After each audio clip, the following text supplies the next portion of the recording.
રાજકોટના Gondal market yard ખાતે સતત બીજા દિવસે ખેડૂતોનો વિરોધ। ડુંગળીના ભાવને લઈને ખેડૂતોએ યાર્ડના ગેટ પાસે જ ઉગ્ર વિરોધ કર્યો। ડુંગળી રસ્તા પર ફેંકી વ્યક્ત કર્યો રોષ। મોટી સંખ્યામાં ખેડૂતો રસ્તા પર ઉતરી આવ્યા। ખેડૂતોને પૂરતા ભાવ અને નિકાસને લઈને પણ વિરોધ કરવામાં આવ્યો છે। ગઈકાલે પણ ખેડૂતો રસ્તા પર ઉતરી આવ્યા હતા। રસ્તા પર ડુંગળી ફેંકીને તેઓએ વિરોધ દર્શાવ્યો હતો। ત્યારે આજે સતત બીજા દિવસે પણ વિરોધ પ્રદર્શન યથાવત। વધુ વિગતો આપે રાજ્ય સંવાદદાતા મોહિત ભટ્ટ। મોહિત, આજે વિરોધનો બીજો દિવસ છે। અનેક રજૂઆતો છતાં સરકાર તરફથી કોઈ પણ પ્રકારનો ફેરબદલ નહીં।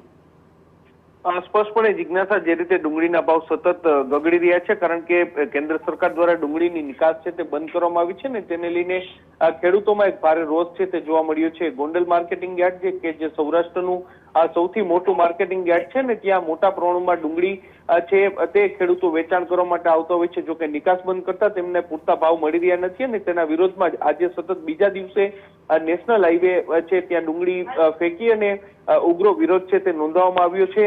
મોટી સંખ્યામાં ખેડૂતો ત્યાં પહોંચતા પોલીસનો કાફલો પણ પહોંચી ગયો છે ને તેમને સમજાવટના પ્રયત્નો છે તે કરવામાં આવી રહ્યા છે।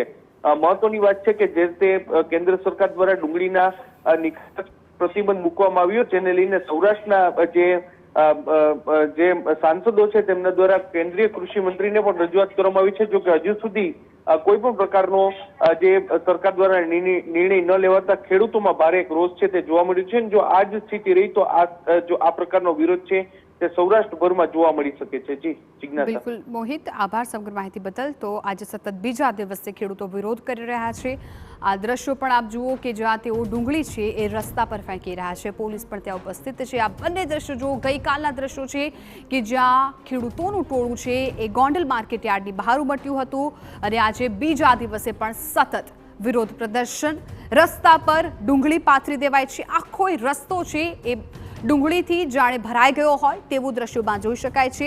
ખેડૂતોની જે માંગ છે એ ઘણા દિવસોથી છે, કેમ કે ઘણા દિવસથી ખેડૂતો વિરોધ કરી રહ્યા છે। અત્યાર સુધી સરકાર તરફથી કોઈ પણ પ્રકારનું પ્રતિક્રિયા નથી આપવામાં આવી, નથી ફેરબદલ કરવામાં આવ્યો કોઈ નિર્ણયનો, કેમ કે જે ડુંગળીની નિકાસ બંધ કરવામાં આવી છે, નિકાસ પર પ્રતિબંધ લગાવવામાં આવ્યો છે, એનો સૌથી મોટો જે ફટકો છે એ ડુંગળી પકવતા ખેડૂતોને પડવાનો છે।